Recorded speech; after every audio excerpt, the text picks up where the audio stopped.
మీరు ఇంజనీరింగ్ చేశారా? జాబ్స్ కోసం సెర్చ్ చేస్తున్నారా? 3600 మందికి పైగా స్టూడెంట్స్ కి జాబ్స్ వచ్చేలా చేసిన code Gyan 100 days software course లో జాయిన్ అవ్వండి. మీ కెరియర్ ని బిల్డ్ చేసుకోండి. నమస్కారం అనిల్ సింగ్ గారు. నమస్తే శిరీష. సార్, గోల్డ్ గురించి మనం ఎన్నో విషయాలు అయితే ఇప్పటి వరకు మాట్లాడుకోవడం జరిగింది. అండ్ అందులో భాగంగానే చాలా మంది కూడా ఎవరైతే ట్రేడర్స్ ఉంటారో, ఎస్పెషల్లీ మనందరికి కూడా తెలుసు gold, silver and crude oil ఏదైతే ఉందో వాటికి బాగా డిమాండ్ ఉందని. అయితే మనం ఈ రోజు ఎపిసోడ్లో మాట్లాడుకుంటే గోల్డ్ గురించి మనం తెలుసుకున్నాం. అంటే గోల్డ్ రేట్ పెరిగితే క్రూడ్ ఆయిల్స్ రేట్ కూడా పెరిగే అవకాశం ఉందంటారా? ఈ పెట్రోల్, డీజిల్ ధరలు పెరగడం వల్ల కూడా గోల్డ్ రేట్ అనేది పెరుగుతుందా? అంటే వీటికి ఉన్న సంబంధం ఏంటి? గోల్డ్కి, క్రూడ్ ఆయిల్కి ఎలా తెలుసుకోవచ్చు అంటారు? అండ్ ఈ రెండింటిని కంపేర్ చేస్తే మనకి ఏమన్నా ఫర్దర్గా గోల్డ్ రేట్ పెరిగే అవకాశం ఉందా అన్న నాలెడ్జ్ కూడా తెలుస్తుందంటారా sir? Good question actually. So first and foremost ఏంటంటే అందరూ తెలుసుకోవాల్సింది ఏంటంటే లెట్స్ లెర్న్ ఫస్ట్. మీరు ఎందులో డబ్బులు సంపాదించాలి అనుకుంటున్నారు, ఎందులో ట్రేడ్ చేసి ఒక మంచి ఇన్వెస్ట్మెంట్ చేయాలా, లేదంటే స్పెక్యులేట్ చేయాలనుకుంటున్నారా? ఎందుకంటే 2 డిఫరెంట్ ఆస్పెక్ట్స్ అనమాట ఇవి. ఈ రెండు ఒకటే కాదు. మీరు ఫస్ట్ ఆఫ్ ఆల్ ఒక క్లారిటీకి రావాలి. క్లారిటీ వచ్చిన తర్వాత ఒక నిర్ణయానికి రావాలి. ఎందుకంటే చాలామంది ఏం చేస్తారంటే నాకు ఉందిలే క్లారిటీ అని చెప్పేసి ఆ సగం నాలెడ్జ్తో ఒక నిర్ణయానికి వస్తారు. అక్కడ వాళ్ళు లాస్ అవుతారనమాట. సో చేయాల్సింది ఏంటంటే ఫస్ట్ అండ్ ఫార్మోస్ట్ ఇవాల్టి నుంచి due to good solid public demand for gold videos కోసం చూసాము. ఒక మంచి కైండ్ ఆఫ్ రెస్పాన్స్ వస్తుంది. People are liking it, people are learning from it. So జనాలందరికీ కూడా బెనిఫిట్ అవుతుంది అని చెప్పి ఒక నమ్మకంతో we are also starting a new series అనమాట. డైలీ ఉంటుంది ఈ సిరీస్లో. ఎందుకంటే కమాడిటీస్లో మేజర్గా చెప్పాలి అంటే 3 డిఫరెంట్ కేటగిరీస్ ఉన్నాయి. ఒకటి ప్రెషస్ మెటల్ ఉంది, రెండోది మీకు ఎనర్జీ ఉంది, మూడోది వచ్చేసి బేస్ మెటల్స్ ఉన్నాయి. సో ప్రెషస్ మెటల్స్ అంటే అందరికి గుర్తొస్తుంది ఇమ్మీడియట్గా gold and silver, right? Energy అన్నాం అనుకోండి, ఎనర్జీ అంటే ఏంటి? It's all about oil. We are talking about natural fossil fuel అంటారు దాన్ని. Fossil fuel is coming through our natural resources వల్ల వస్తుంది. సో అందులోనే భాగంగా మీకు మేజర్గా 2 kind of different commodities trade అవుతాయి ఎనర్జీలో. అది ఏంటంటే ఒకటి క్రూడ్ ఆయిల్, రెండోది natural gas. Okay, natural gas యూరోప్లో అండ్ రష్యాలో చాలా ఎక్కువ డిమాండ్ ఉంటుంది. ఎందుకు తెలుసా? అక్కడ ఎప్పుడు చూసినా కానీ మైనస్లో ఉంటుంది టెంపరేచర్. సో కాబట్టి వాళ్ళ ఇంటి లోపల ఉన్న వాళ్ళంతా ఏం చేస్తారంటే వాళ్ళ ఇంటిని కాస్త వార్మప్ చేయడానికి they use lots of natural gas to light up their woods inside the house అనమాట. సో దానివల్ల ఏంటంటే వాళ్ళు హ్యాపీగా get that warmth and they can skip that kind of చలి ఏదైతే బయట ఉందో. నిజంగా చాలామంది చనిపోతున్నారు అనమాట అక్కడ. కొన్ని వందలాది మంది రెగ్యులర్గా డైలీ చనిపోతుంటారు ఎవరైతే they are unable to access to this fire kind of లొకేషన్కి. సో న్యాచురల్ గ్యాస్కి ఏంటంటే ఇవన్నీ దేశాల్లో చాలా ఎక్కువగా ఇంపార్టెన్స్ ఉంది. మన దగ్గర కూడా ఉంది కానీ అంత లేదు. ఓకేనా? లైక్ మన దగ్గర కాశ్మీర్ గురించి మాట్లాడుకుంటూ ఉంటుంది, జమ్మూలో ఉంటుంది, మనాలిలో ఉంటుంది, like these kind of places. But otherwise natural gas has a limited use in the Asian కంట్రీస్లో. ఇప్పుడు ఇక్కడ ముఖ్యంగా నేను వస్తాను ఇప్పుడు బేస్ మెటల్స్. ఇప్పుడు ఆఫీస్లో ఎయిర్ కండిషనర్ కావాలి, ఆర్ ఇంట్లో కూడా చాలామంది ఏ కండిషనర్లు పెట్టించుకుంటారు, ఏసీ. సో దానికి చిల్ ఎఫెక్ట్ అనేది రావాలి అంటే కాపర్ అనేది బేస్ మెటల్ ఎక్కువగా వాడతారు. కాపర్ లేనిది you cannot chill the entire room కానివ్వండి, ఆఫీస్ కానివ్వండి, మీరు రూమ్ని చిల్ చేయలేరు. ఎందుకంటే copper is a good conductor అనమాట for getting the chillness inside your home or office అనమాట. సో బేస్ మెటల్ అంత ఇంపార్టెంట్. ఇప్పుడు అల్యూమినియం మనకు తెలుసండి, అల్యూమినియం విండోస్ ఉంటాయి, అల్యూమినియం కైండ్ ఆఫ్ ప్రోడక్ట్స్ ఉంటాయి. ఇవన్నీ ఎందుకు వాడతారు అన్నది మీకు ఒక చిన్న బ్రీఫ్ ఐడియా ఇస్తున్నాను as we have just started. So now ఈ 3 కేటగిరీస్లో అన్నిటికంటే చాలా ఇంపార్టెంట్ అయింది ఏంటంటే గోల్డ్. సో నంబర్ 1 గోల్డ్ కాబట్టి మనం గోల్డ్ గురించి చాలామందికి ఐడియా ఇచ్చాం, రెగ్యులర్గా ఇస్తున్నాం. కానీ ఇప్పుడు ఇక్కడ నుంచి నేనేం చేయబోతున్నాను అంటే మీరు గోల్డ్ కొంటున్నారా ఫిజికల్ మార్కెట్లో, జ్యువెలరీ షేప్లో, లేదంటే మీరు ట్రేడరా ఫ్యూచర్ మార్కెట్లో గోల్డ్ ఫ్యూచర్ ఎంసెక్స్లో ట్రేడింగ్ చేస్తున్నారా, మీరు అవన్నీ కంటిన్యూ చేసుకోండి. నేనేం చేయబోతున్నాను అంటే ఈ రెండింటినీ కూడా కంపేర్ చేసేసి ఏది ఎప్పుడు పడితే ఏది ఎప్పుడు పెరుగుతుంది. అంటే గోల్డ్ పెరిగేటప్పుడు క్రూడ్ ఆయిల్ తప్పనిసరిగా పడాలా, లేదంటే క్రూడ్ ఆయిల్ పెరుగుతుందంటే గోల్డ్లో డిమాండ్ తగ్గాలా, ఇవన్నీ మనకు కన్ఫ్యూజన్స్ ఉంటాయి. అసలు దేన్ని సరిగ్గా మనము వాడుకోవచ్చు so that we can profit from it. మనం నేర్చుకుంటుందే దీనికోసము, that we can profit from every initiative. ఓకేనా? సో సిల్వర్ ఉంది. సిల్వర్ కూడా సిమిలర్గా మీకు in the footsteps of gold ఎటువైపు అయితే వెళ్తుందో సిల్వర్ కూడా అటువైపు కంపల్సరీగా వెళ్తుంది. కానీ ఆఫ్ లేట్ ఏం జరిగిందంటే మన టారిఫ్స్ అన్నీ కూడా వచ్చే ముందు నుంచే సిల్వర్లో ఒక ఆపోజిట్ కైండ్ ఆఫ్ రియాక్షన్ చూస్తున్నాం మనం. సో అవన్నీ కూడా నేను సపరేట్ వీడియోస్ చేస్తాను, gold and silver, gold and crude oil. So ఇప్పుడు నేను తీసుకొచ్చాను ఈ ఎపిసోడ్లో మనందరి కోసము గోల్డ్ అండ్ క్రూడ్ ఆయిల్ మధ్యలో సిమిలారిటీస్ ఏంటి అండ్ ఈ రెండు కూడా ఆపోజిట్ డైరెక్షన్లో వెళ్ళడానికి కారణాలు ఏంటి. ఓకే, ఇది Sirisha crude oil daily chart. మనం ఫస్ట్ ఎప్పుడు స్టార్ట్ చేస్తామంటే మనము స్టార్ట్ చేసినప్పుడల్లా ఫస్ట్ డైలీ చార్ట్తో మీకు ఒక క్లారిటీ అంటూ రావాలి అంటే మీకు తప్పనిసరిగా you will have to watch out for a daily chart. Daily chart ఎందుకు అంటే మార్నింగ్ 9 o'clockకి మార్కెట్స్ ఓపెన్ అవుతాయండి కమోడిటీలో, అండ్ నైట్కి 11:30 వరకు ట్రేడ్ అవుతుంది తెలుసా మీకు.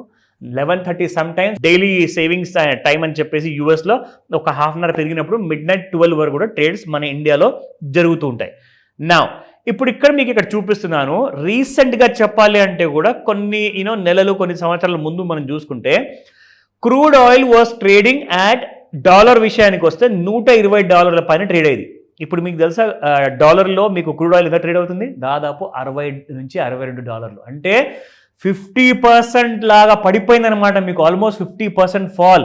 కానీ గోల్డ్ మాత్రం మనం చూసినప్పటి నుంచి 55,000, 65,000, అక్కడి నుంచి 95,000. అంటే గోల్డ్ మాత్రం అప్రిషియేట్ అవుతుంది. మరి నిజంగా చెప్పాలి అంటే గోల్డ్ అండ్ క్రూడ్ ఆయిల్ రెండు కూడా లిమిటెడ్ వర్షన్లోనే మీకు భూమిలో నుంచి బయటకు వస్తాయన్నమాట. గోల్డ్ ఎంతైతే వస్తుందో క్రూడ్ ఆయిల్ కూడా అంతే రావాలి. కానీ ఇక్కడ ఏంటి మరి క్రూడ్ ఆయిల్ ఎందుకు పడిపోతుంది, గోల్డ్ ఎందుకు పెరుగుతుంది అంటే there are many reasons for that. I tell you, it all depends upon the demand and supply Sirisha. Demand and supply లేనిది క్రూడ్ ఆయిల్ కానివ్వండి, గోల్డ్ కానివ్వండి అసలు లేవు, కమోడిటీ ప్రపంచమే లేదు. ఏం జరిగిందంటే మన కైండ్ ఆఫ్ ట్రంప్ గారు ఎప్పుడైతే ఎలక్షన్ విన్ అయ్యారో అక్కడి నుంచి మీరు చూసుకుంటూ వచ్చే క్రూడ్ ఆయిల్ మీకు కైండ్ ఆఫ్ లెవెల్ దాదాపు 6,525 రూపీస్ ఉండింది ఇన్ ది ఇయర్ 2025. ఇదే సంవత్సరంలో 21st డేట్ అని మీకు చూపిస్తున్నా. అక్కడి నుంచి మీకు కంటిన్యూస్గా ఏప్రిల్ నెల వరకు పడుతూ 5,395 అంటే దాదాపు మీకు ఇండియన్ కరెన్సీలో ₹1,000 పడిపోయింది క్రూడ్ ఆయిల్. ఎందుకు అంటే ఎప్పుడైతే మీకు ఒక బ్లీక్ ఫ్యూచర్ ప్రెడిక్ట్ చేస్తారు కదా, ఫర్ ఎగ్జాంపుల్ ఉద్యోగాలందరి పీకేస్తారు, ఇండియన్స్ ఎవరెవరైతే అక్కడ ఇల్లీగల్గా ఉంటున్నారో వాళ్ళందరినీ తిరిగి భారతదేశానికి పంపించేస్తారు, అక్కడ మీరు చదువుకోలేరు, ఒకవేళ చదువుకోవాలి అంటే ఒక లీగల్ డాక్యుమెంటేషన్ ఉండాలి, చదువుతో పాటు మీరు జాబులు చేయలేరు, జాబులు చేశారంటే మళ్ళీ మిమ్మల్ని డిపోర్ట్ చేస్తారు, అక్కడ కంపెనీస్కి మ్యానుఫ్యాక్చరింగ్ లేదు. సో అమెరికా ఏం చెప్పిందంటే మా దగ్గర కంప్లీట్గా we are going to restart the economy. అంటే చైనాలో ఉన్న ఫ్యాక్టరీస్ అన్నీ కూడా మిగతా దేశాల నుంచి కూడా మా అమెరికాకి రావాలి, లేదంటే నేను టారిఫ్లు అందరికీ విధిస్తానని చెప్పాడు. సో ఏం జరిగింది, ఏ ఫ్యాక్టరీ కూడా అమెరికాకి రాలేదు. ఈయన ఏం చేశాడంటే మొత్తం అన్ని దేశాల మీద టారిఫ్ విధించాడు. దానివల్ల ఏమవుతుందంటే ఎవరైతే $1 అమెరికాలో సంపాదిస్తున్నారో వాళ్ళందరూ కూడా భయపడడం మొదలుపెట్టారు. అఫ్కోర్స్ ఎవ్రీ డే పక్క స్ట్రీట్కి వెళ్ళాలన్నా లేదంటే వేరే సిటీకి వెళ్ళాలన్నా కార్లు లారీలు యూజ్ చేసే వాళ్ళు ఉన్న వాళ్ళందరూ కూడా ఇప్పుడు అవన్నీ కూడా మానేశారు వాడడం. ఎందుకంటే నౌ దే నో ఇప్పుడు ఈ $1 నేను ఒకవేళ స్పెండ్ చేశాను అనుకోండి, నేను ఇంకా డాలర్స్ నేను సంపాదించలేను, ఎందుకంటే అమెరికాలో అలాంటి కైండ్ ఆఫ్ సినారియో ఇప్పుడు ముందట్లాగా లేదు. So everybody started saving money అనమాట. ఒక 3 months ముందు నుంచే 4 months నుంచే అందరూ సేవ్ చేయడం మొదలుపెట్టారు, స్పెండింగ్ అనేది ఆగిపోయింది. దానివల్ల ఏమైందంటే ప్రపంచం అంతట్లో కూడా అన్ని దేశాలకి టారిఫ్ విధించిన తర్వాత ఇండియాలో కూడా అందరూ కూడా ఏం చేస్తున్నారంటే ఎక్కువగా స్పెండ్ చేయడం లేదు. ఏమవుతుంది, డిమాండ్ అప్పుడు తగ్గిపోతుంది, డిమాండ్ తగ్గితే ఏమవుతుంది, సప్లై పెరిగిపోతుంది, సప్లై పెరిగినప్పుడు ఏమవుతుంది, ఎవరు కొనకపోతే రేట్స్ అన్ని డౌన్ అవుతాయి, కుప్పకూలిపోతాయి. సో ఇక్కడ ఏంటంటే గోల్డ్ ఎందుకు పెరుగుతుందంటే అనిశ్చితత, అంటే వెన్ దెర్ ఈస్ అన్సర్టనిటీ అని చెప్తారు కదా, అన్సర్టనిటీ ఉన్నప్పుడు ఏమవుతుందంటే గోల్డ్లో ఇన్వెస్ట్మెంట్స్ అనేది పెంచుతారు. ఎందుకంటే ప్రతి దేశానికి చెందిన కరెన్సీ ఏదైతే ఉంటుందో ఆ కరెన్సీ మాత్రం డెప్రిషియేట్ అవుతుంది. సో ఇప్పుడు అప్రిషియేట్ అవుతుందంటే ఎందులో పెట్టాలి, స్టాక్ మార్కెట్లో పెట్టాలా, రియల్ ఎస్టేట్లో పెట్టాలా? Gold is the safest. గోల్డ్లో అసలు ఎలాంటి కైండ్ ఆఫ్ చీటింగ్స్ ఉండవు, ఎలాంటి కైండ్ ఆఫ్ టెన్షన్స్ ఉండవు. Purchase the gold biscuit and remain happy. So అందుకే గోల్డ్ మీరు చూస్తే ఇక్కడ గోల్డ్ చార్ట్స్ మాత్రం మీకు ఆల్ టైమ్ హైలో ఉన్నాయి, కానీ క్రూడ్ ఆయిల్ మాత్రం మీకు ఆల్మోస్ట్ లైక్ ఆల్ టైమ్ లోలో ఉన్నాయి. అంటే ఒకటేమో నార్త్ వైపు వెళ్తే ఇంకొక వైపు ఏమో మీకు డౌన్ సైడ్లో క్రూడ్ ఆయిల్ అనేది డౌన్ సైడ్ వైపు వెళ్తుంది. ఇప్పుడు అందరూ ఒక ప్రశ్న అడుగుతారు ఇక్కడ వీడియో చూస్తూ, అదేమంటారంటే మరి క్రూడ్ ఆయిల్ పడ్డప్పుడు మన ఇండియాలో పెట్రోల్ డీజిల్ చీప్ అవ్వాలి కదండి, ఎందుకు అవ్వలేదు? ఇన్ఫ్యాక్ట్ మొన్న చూసుకుంటే కేంద్ర ప్రభుత్వము పెట్రోల్ పైన కస్టమ్స్ డ్యూ ఎక్సైజ్ డ్యూటీ పెంచారు. ₹2 చొప్పున. ఎందుకు పెంచారు అంటే there are lots of deficits అనమాట. మన భారత ప్రభుత్వము ఆల్రెడీ బయటి దేశాల నుంచి లోన్ తీసుకున్న తర్వాత ఆ లోన్స్ అన్ని కూడా తిరిగి కట్టాలి. సో కాబట్టి ఈ ఎగ్జాక్ట్లీ ఛాన్స్ వచ్చినప్పుడు గవర్నమెంట్ ఏం చేస్తుందంటే ఈ మొత్తం అమౌంట్ని పబ్లిక్కి ఎలాగో పాస్ చేసినా చేయకుండా వాళ్ళు మాత్రం కొంటారు. కానీ దేశం మీద ఉన్న ఏదైతే ఆ భారం ఉంది చూడండి, ఆ భారాన్ని దించాలని చెప్పేసి government of India is interested to pay the loans repayment అనమాట. వరల్డ్ బ్యాంక్ నుంచి తీసుకున్నారు, ఇంటర్నేషనల్ మానిటరీ ఫండ్ నుంచి లోన్స్ తీసుకున్నారు. ఇవన్నీ కూడా తిరిగి ఇవ్వకపోతే మళ్ళీ మన దేశమే సర్వనాశనం అయిపోతుందని చెప్పేసి అక్కడ వాళ్ళు పెంచేసి అక్కడ తీర్చేస్తున్నారు. సో నౌ పాయింట్ ఏంటంటే ఇప్పుడు మండే నుంచి మీకు క్రూడ్ ఆయిల్ ఎక్కడ పోబోతుంది, దాట్ ఈస్ ద క్వశ్చన్. ఇదిగోండి, వెన్ ఐ షో యూ, ఇక్కడ మీరు చూసుకుంటే నేను ఫస్ట్ బిగిన్ చేసేది ట్రెండ్ లైన్తో, ఏ బేసిక్ ఎడ్యుకేషన్ అని కానీ. సో ఇక్కడ మీరు చూసుకుంటే ఎప్పటిదాకైతే మీకు ఈ బ్లూ లైన్ కింద 5675 రూపీస్ కింద ఉన్నంత వరకు మీకు క్రూడ్ ఆయిల్లో ఇంకా సెల్లింగ్ వస్తుంది. ఇప్పుడు ఇంకొక విషయం చూపిస్తా. ఇది వన్ కైండ్ ఆఫ్ ఎక్స్పెక్టేషన్. ఇప్పుడు రెండో ఎక్స్పెక్టేషన్ మీకు చూపిస్తాను. This is one. సో ఇప్పుడు నేను ఎలాగైతే వర్టికల్ లైన్ డ్రా చేశాను కదా, దాని కింద ఉన్నంత వరకు మాత్రం మీకు క్రూడ్ ఆయిల్ అనేది కిందనే ఉంటుంది. కానీ ఏం చేసిందంటే ఈ ట్రెండ్ లైన్ని తెగ్గొట్టేసి పై వైపు వెళ్ళింది కదా. Now the next target from 5200 నుంచి 5600 వరకు మనకు క్రూడ్ ఆయిల్ అనేది పెరిగే ఛాన్స్ ఉంది. కానీ ఇది నేను కాల్ ఇవ్వట్లేదు, రికమెండేషన్ ఇవ్వట్లేదు, it's purely sharing knowledge and I'm trying to teach అనమాట. ఎందుకంటే మొన్నటిదాకా మనకు చూసే వాళ్ళందరికీ కూడా గోల్డ్ ఒకటే లెర్నింగ్ ఆపర్చునిటీ ఉండేది. ఇప్పుడు మీకు గోల్డ్తో పాటు క్రూడ్ ఆయిల్ అండ్ సిల్వర్ ఇవి కూడా మీరు మాస్టర్ క్లాస్లో నేర్చుకోవచ్చు. ఇంట్రెస్ట్ ఉన్న వాళ్ళు యూ కెన్ ఎంక్వైర్ అండ్ నేను మొత్తం డీటెయిల్స్ అన్ని మీకు ప్రొవైడ్ చేస్తాను. Thank you sir, thank you so much. Welcome Sirisha. Suman టీవీలో మీ పర్సనల్ అండ్ బిజినెస్ ప్రమోషన్స్ కోసం కింది నెంబర్కి కాంటాక్ట్ చేయండి.